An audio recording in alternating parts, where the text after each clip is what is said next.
Hello YouTubers, what's up? So here I'm back today with a how-to tutorial of setting up multi-node Hadoop cluster specifically on CentOS or Red Hat Enterprise Linux. So we are going to deal with setting up Hadoop 2.x versions, and in this tutorial I'm going to talk about setting up Hadoop 2.9.1, which is the latest of the 2.x series. So without much ado, let's get started. So the main goal of this tutorial is to get more sophisticated Hadoop installation up and running, namely building a multi-node cluster on the CentOS or Red Hat boxes. So what do we need to set up a small multi-node cluster? So basically we need a laptop or desktop with a minimum of 16 GB of RAM because we are going to set up a name node and two data nodes. Well, you can set up a smaller configuration, but I would not recommend wasting time on your smaller system. So these instructions are specifically for how to set up on Windows 8 or 10 or even Windows 7. However, these instructions should pretty much work well on other platforms as well with minor modifications. So let's look at the prerequisites. So first one is RHEL or CentOS. I have provided the link for CentOS and I've been using the latest CentOS version 7. So first one is having the CentOS or RHEL versions.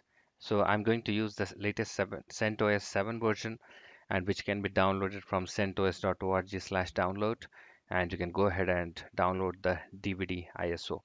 And the next one is to have the latest JDK 1.7 or 1.8. So in this demo, I'm going to use JDK 1.8 update 172, which can be downloaded from this particular link. Okay. And the third important one is to have the Hadoop 2.x version. So in our demo, I'm going to use Hadoop 2.9.1. Okay. And the fourth important one is to have a SAP program like Windows SAP or Terraterm 2. So this is basically helpful to transfer files from your Windows to your Linux box or vice versa. So in my case, I'm going to use a Terraterm too. I find it more useful and it's very helpful compared to other programs. And finally, don't forget to grab a cup of coffee because this is going to take a longer time to set up the entire name node and the data nodes. And one more important thing, if you're not installed VirtualBox, that is something which is definitely required for this demo. And if you're not sure how to do that or how to install, you can go ahead and check out my other video on how to install the VirtualBox. And the last one is to install the CentOS on the Oracle VirtualBox, which should simple task to complete. If you're not sure how to do that, please check my other video on how to install CentOS on VirtualBox. So the link is being displayed below. So here is a quick look of Hadoop services for those people who are not aware what services are running. Before configuring the master and slave nodes, it's important to really understand the different components of a Hadoop cluster. So as you guys are aware, a master node keeps the knowledge about the distributed system, like the inode tables on a ext3 file system and schedule resources allocation. And similarly, the node manager or the node master will handle this role in and along with a host of two daemons. So one is the name node, which manages the distributed file system and knows where the stored data blocks inside the cluster are. Then we have a resource manager, which manages the yarn jobs and take care of the scheduling and executing processes on the slave nodes. And coming to the slave nodes, so as you guys are aware, slave nodes are the ones which actually store the data and provide processing power to run the jobs. And here we have some important daemons. So one is the data node itself. So data node manages the actual data physically stored on the node, and it's actually the data node service itself. And the next important one is the node manager, which manages the execution of tasks on the node. So if you guys are aware of Hadoop 1.x versions, so in those versions we used to have a task tracker, which has now been replaced as node with node manager. And similarly, in Hadoop 1.x, we had the job tracker, which was essentially replaced by the resource manager. And we'll have containers and application masters, which will be created per application and which manages the application lifestyle and scheduling. Let's quickly look at our overall cluster topology. In our cluster demo, we'll have one name node. Okay, you can call it NN1, which will essentially run name node service, secondary name node service, and the resource manager service. And then we'll create two data nodes, DN1 and DN2, which will essentially has the data node daemon running and the node manager running. And basically we'll go ahead with these IP addresses for name node 1, data node 1 and data node 2. So depending on your network, these IP addresses might change, but I'll go ahead and I'll tell you how to set those up. And finally, these are the steps that are involved to get our Hadoop cluster up and running. So first one is to make sure your Oracle VM VirtualBox is installed. Then make sure you install the CentOS within your VirtualBox. Then the third one is to create a name node itself. And on the name node, we'll create a separate Hadoop account called HD user. Then we'll proceed and set up our Java environment on the name node. Then we'll configure the Hadoop service along with the various XML files, configuration files. So once these steps are done, we'll clone our data node 1 and 2 from the name node. A really simple step. And finally, we'll set up the SSH on the name node, and at the last step, we'll start our Hadoop services. Okay, so let's get started. Okay, beginning with our first step, you have to create the virtual machines for the name node and the data nodes. So assuming that you guys know how to create the virtual machine, uh, I'm not going into that step. If you still require any help, please check the video, one of my previous videos which I already created on the same. For the name node, the important basic configurations that we have to do, I'll just show quick settings. So go to your storage and make sure your adapter 1 is set to NAT. Okay, because the main idea is that the user should be able to access the internet to download the required software directly on your CentOS box, and also should be able to connect or talk to only specific nodes as an internal network. Okay, that we are going to achieve here. So adapter 1, make sure you have NAT selected from the attached to drop down, and in the advanced menu you don't have to do anything. The important step comes here. So go to adapter 2. Okay, so this is where we are going to create a local network of 3 machines in a cluster. So go back and select host only adapter and then select the name of the virtual box Ethernet adapter that's being displayed. And in the promiscuous mode, just select allow all. Okay, so that's the important steps which you need to take care. Hit OK. Then go to the global tools. So make sure your NN1 is selected. Go to the global tools host network manager. Okay, so here one of the Ethernet adapters is displayed for the virtual box, and just make check the IP address and the mask that is being displayed here. And in the below adapter section, you have two options: configure adapter manually and configure adapter automatically. So go ahead and check the configure adapter manual button, and the IPv4, make sure you have 192.168.56.1, and in the IPv4 network mask just enter 256.256.256.0. Okay, and go to the DHCP server, make sure you uncheck the enable server option. So that's a simple setup that you have to do. So once you make those changes, reboot your name node 1.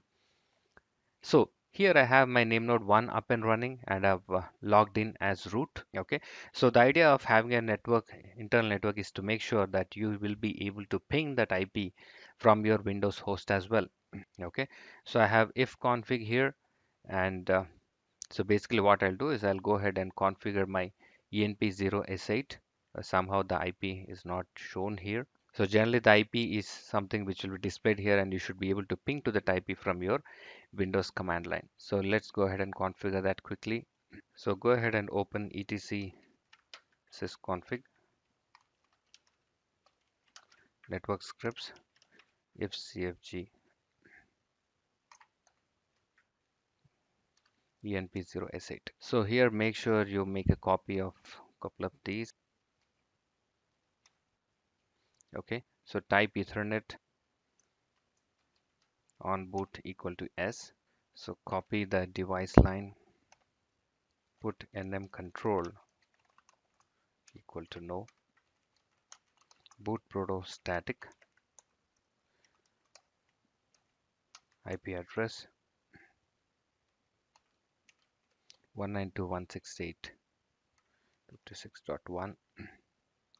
Okay, let's put 101 here.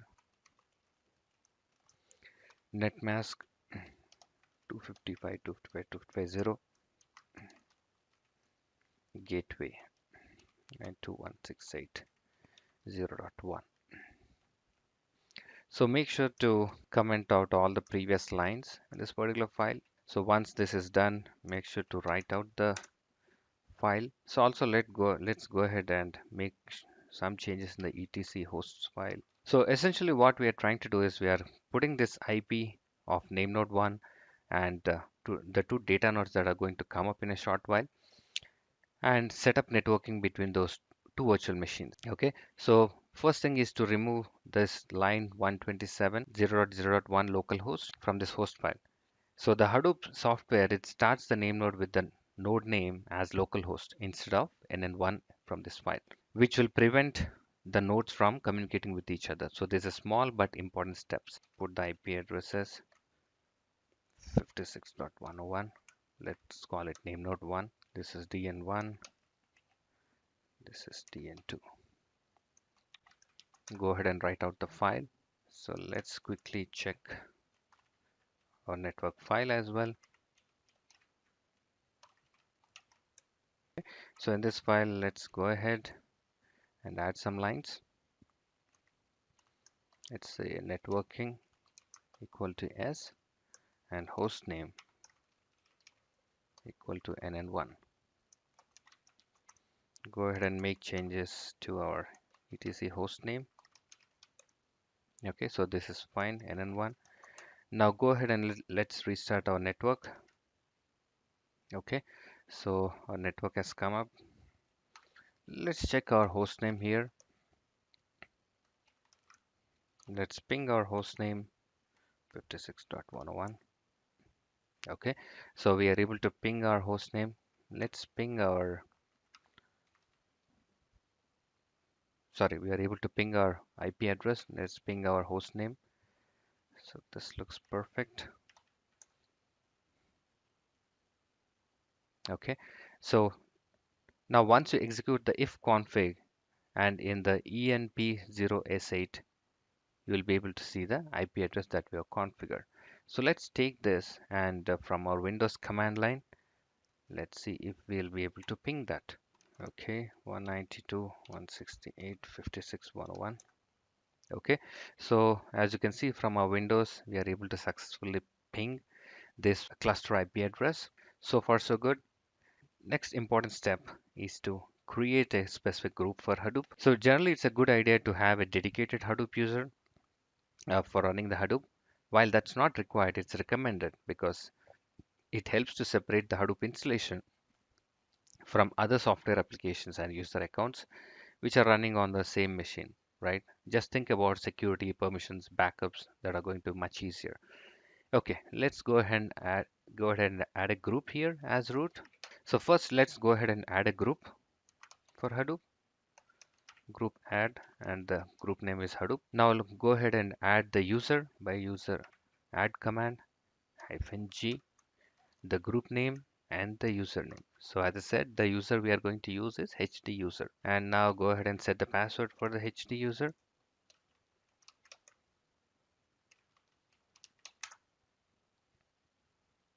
So next step or next sixth step is to set up the JDK for this particular user.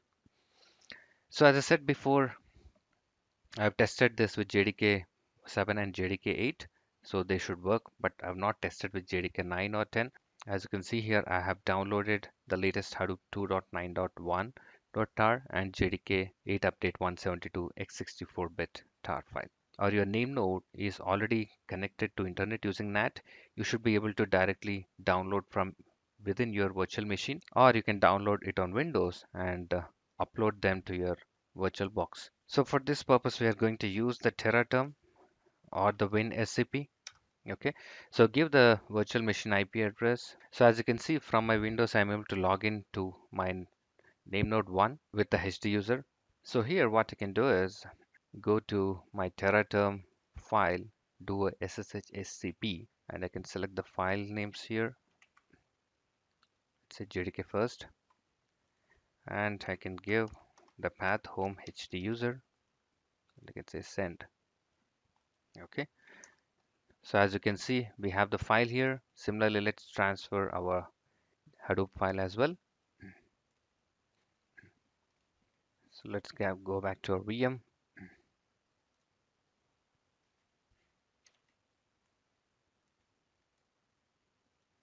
So I'm logging as HD user.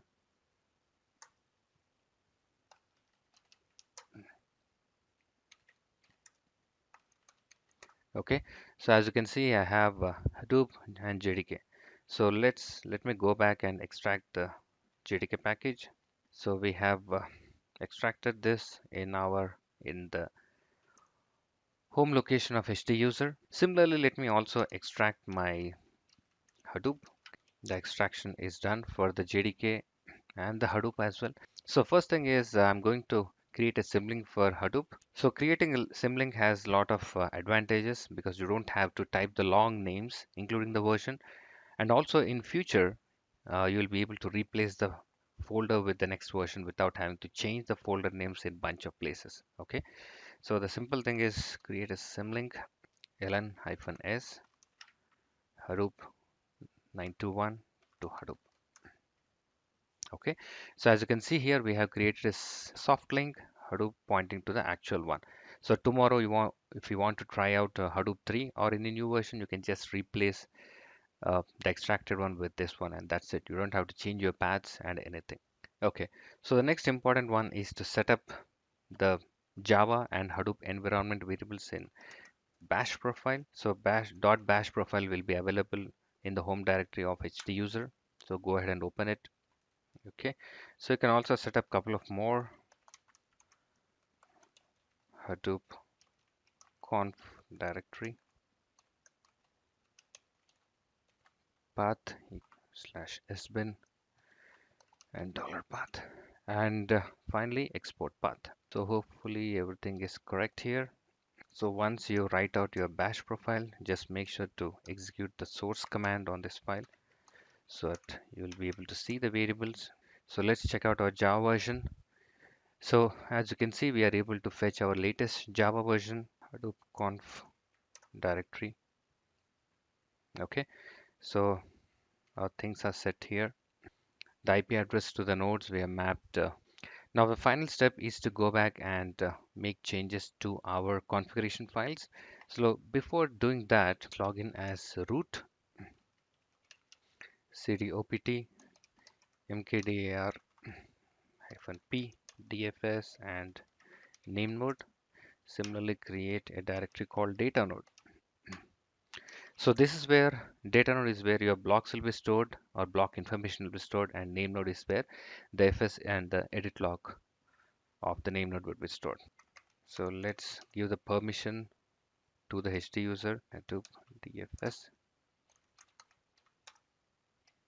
As a HD user, go back to your Hadoop conf directory. So first thing is go back and change your Hadoop env .sh search Java home.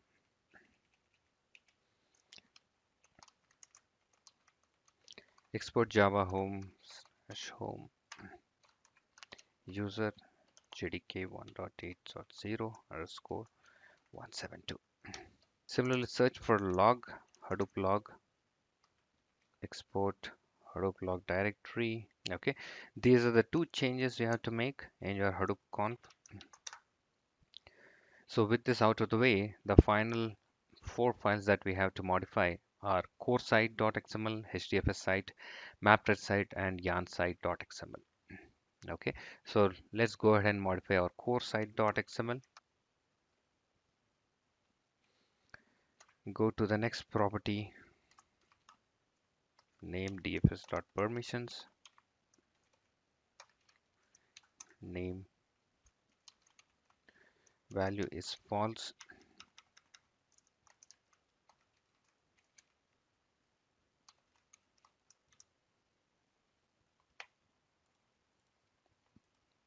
So write out your core site.xml. Now let's move to HDFS site.xml.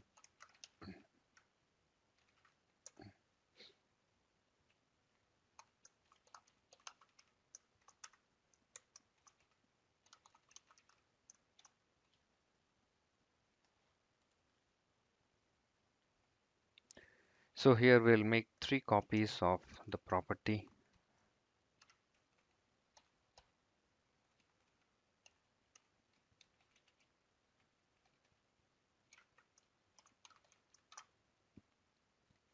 Name dfs.data.directory.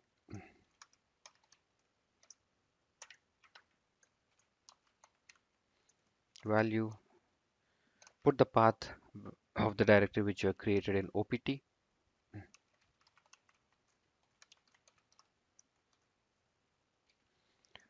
So go ahead and copy this.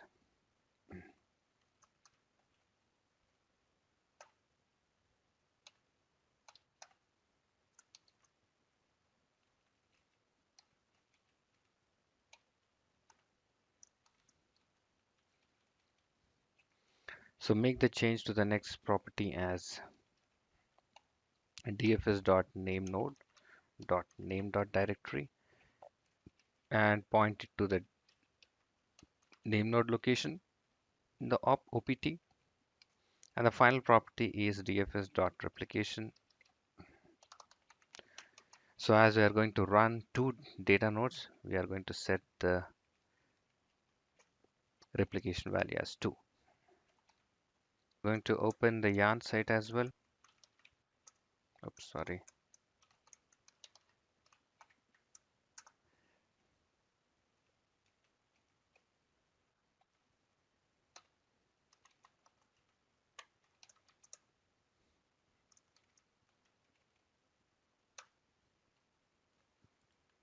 Okay, so the first, let's go ahead and modify our first property.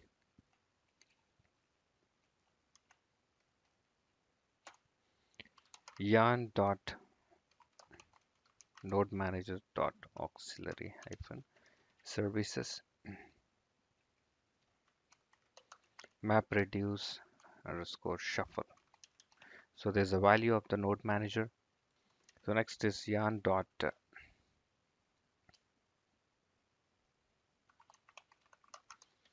node manager dot aux hyphen services dot map reduce dot shuffle dot class,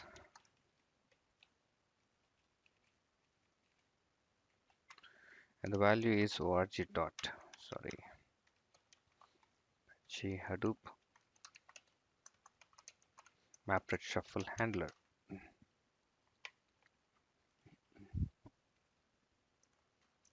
So let's go ahead and add 3 more properties here.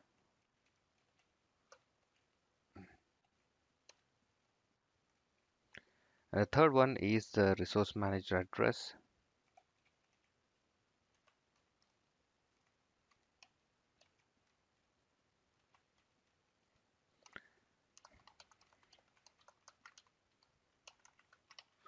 Yarn.resource manager.address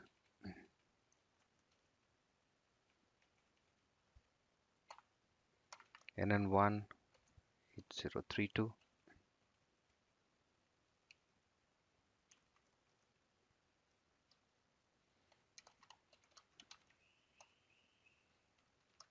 Next is yarn.resource manager.web app address.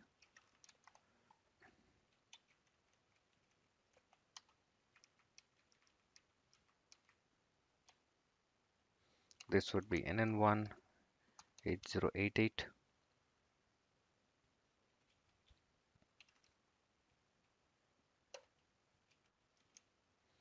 Next is yarn resource manager resource tracker.address.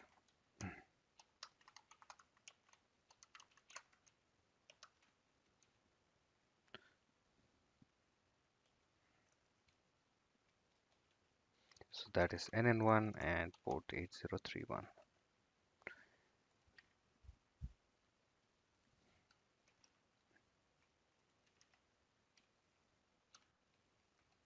Let's copy this so that we can use it in the mapred site.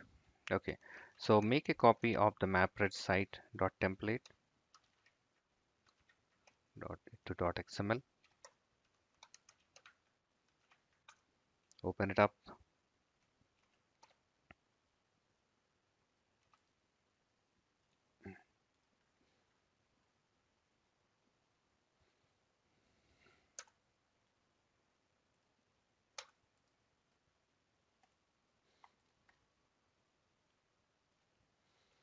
and make the following two address changes.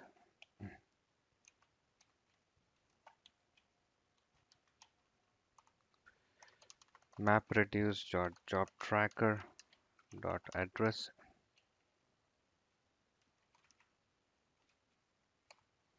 and then 1 port 54311.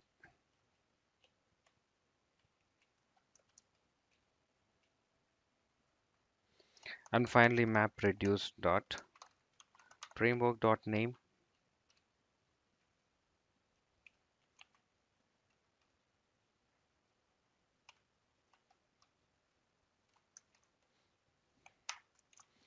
So the map reduce framework that we are going to use is Yarn. Okay, so this looks good enough. So we made changes to 4 files here in Hadoop: Hadoop env.sh, core site.xml, hdfs site, mapred site, and yarn. Okay, so now we are set to reboot our name node 1. So you don't exactly have to reboot, but at least to make clones to data node into data node 1, data node 2, I need to shut down the name node. Okay, so let's shut it down first, and then we'll create a clone of this. I've powered down my name node 1, so let's go ahead and create clones of those, and we'll use the clones as two data nodes. Right click on your name node 1, select clone. So give a name as data node 1 here. Select next. Select the full clone instead of the link clone.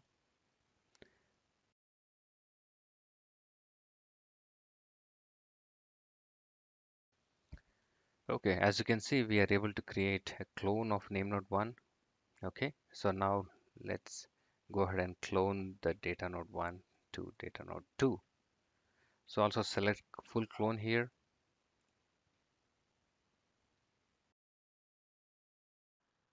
So we made clones to data node 1 and data node 2. Let's go ahead and start our two data nodes and the name node 1.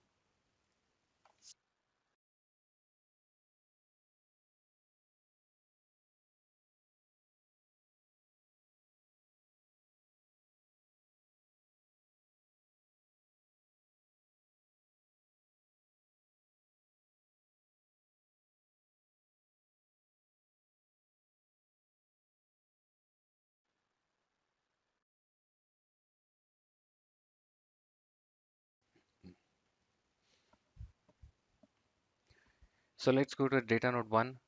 So as you can still see, the host name of the data node 1 is nn1. So we are going to change all of those in a few minutes from now on. So let's go back and first change the host name, login as root, etc host name, make it to dn1, cat etc hosts. Should have the same replicated file here. Take the IP, go to etc sysconfig network. Okay, so go and change the host name here again to dn1. Go to network scripts, ifconfig for 8. Go back and change the IP here.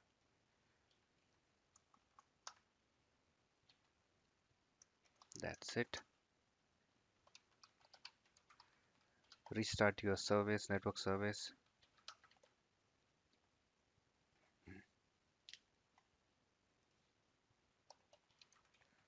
Let's ping dn1. Okay, so we are able to ping to that IP. Ping 192.168.6102. Yep, we are able to ping that. Let's ping the name node 1 from data node 1. Yeah, we are okay. So similarly, go to the data node 2 and make those changes. Vi etc host name. Make this as dn2. etc sysconfig network data node 2. Similarly, go to network scripts, ifconfig,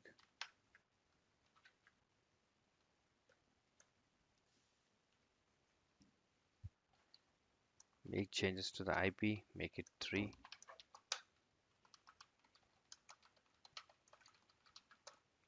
So let's ping the IP to 6.103, ping DN2.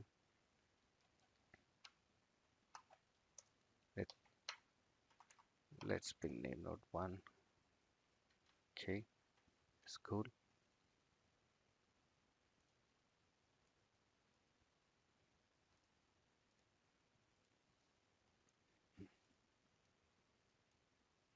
So once you restart your network and log out from your terminal and you relog in to your terminal, you should be able to see the modified host name. So in case if you are using a GUI like Genome or KDE, you might not be able to see the immediate effect. So best thing is to restart your data nodes. So here, as you can see, I have logged into name node 1, data node 1, and data node 2. And from my name node 1, I'm able to ping my data node 1, and I'm able to ping my data node.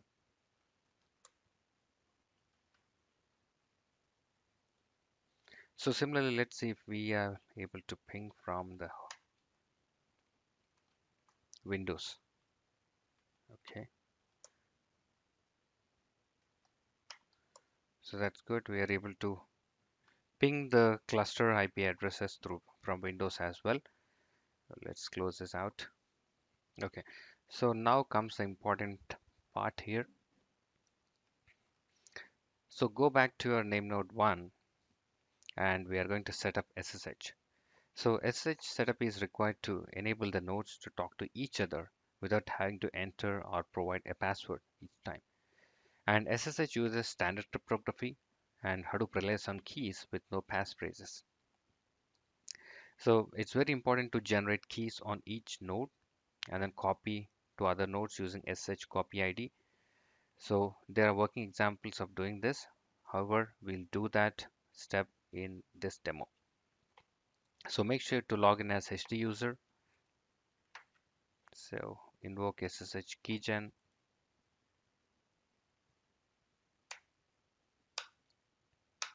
So just enter.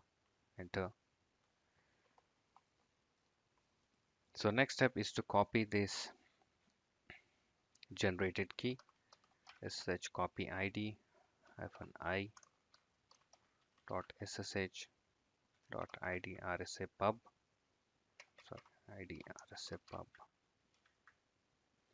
to HD user at NN1.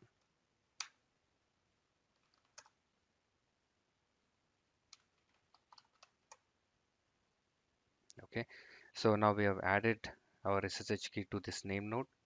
So let's try SSH to name node 1.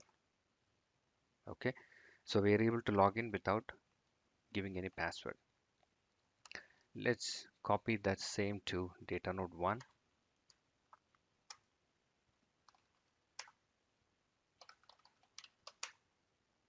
Okay, so now we're able to copy the SSH key to the data node 1. Similarly, let's try logging in to data node 1 through SSH. Good. So as you can see, from name node 1, we are able to log into data node 1. Let's exit out. Then do the same to data node 2.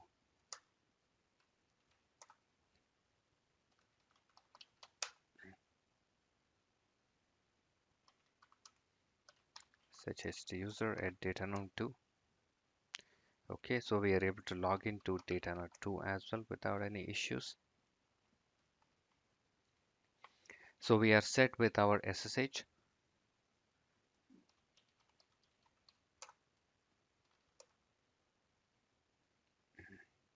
Okay, so once the keys are transferred, Let's change the file permissions to 600 authorized keys. Okay, so if you quickly open the known host file from .sh, you'll be able to see that you have the keys from nn1, dn1, and dn2 and localhost. So in case you are not able to successfully create and copy the SSH keys, one thing you can do is you can enable the debugging using SSH -vvv to, let's say, hd user at dn1.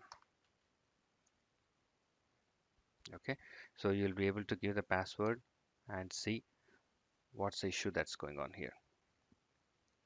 And finally, couple of steps on the name node itself. So go to Hadoop conf node, conf directory, open masters file. If it's not there, just put the name node 1 here. Similarly, open the slaves file, put dn1 and dn2. So basically the two data nodes. Okay, so as we are ready with all our configuration, let's go ahead and do a format of the HDFS file system. Okay, so you're able to get this command because we have added the Hadoop's sbin and bin to the path in our bash profile. HDFS name node hyphen format.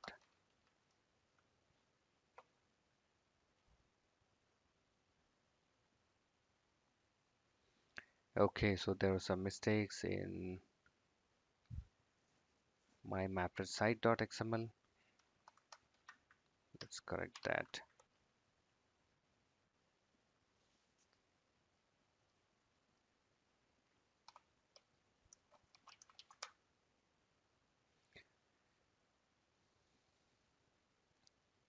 Okay, so let's try it again.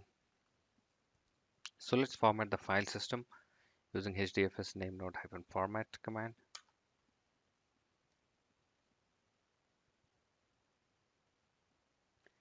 Okay, so as you can see here, the libraries from Hadoop location, and it has created a cluster ID. As you can see, a unique cluster ID. Okay, so as you can see, FS owner is HD user.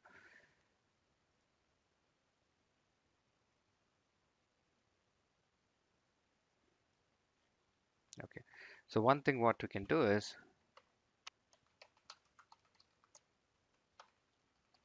okay, so I'm miscreating the logs directory. Okay, so let's go ahead and check our OPT DFS name node current. As you can see, it has created an FS image. Hopefully data node should be empty. Okay, so now with everything set up, let's go ahead and start our DFS and Yarn processes. So one way to do that is you can say start dfs.sh, which will only start the name node and the node manager data node services. Plus, you can also call start yarn.sh combined with start dfs, or you can do all of these with start all.sh. So I'm going to start the DFS service now and then yarn service later. Start dfs.sh.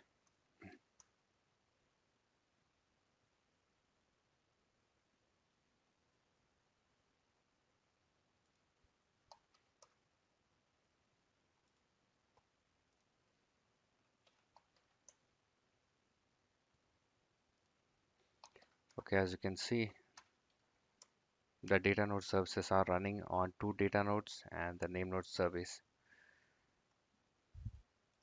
and the secondary name node service on the name node 1.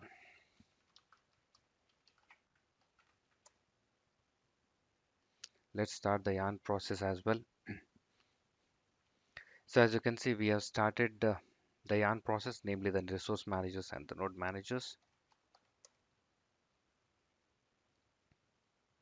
Okay, so I have name node service running, resource manager is up and running.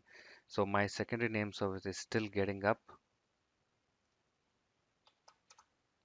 And on my data node 1, I have the name node, node manager, and the data node. And on my data node 2, I have the node manager and the data node service up and running.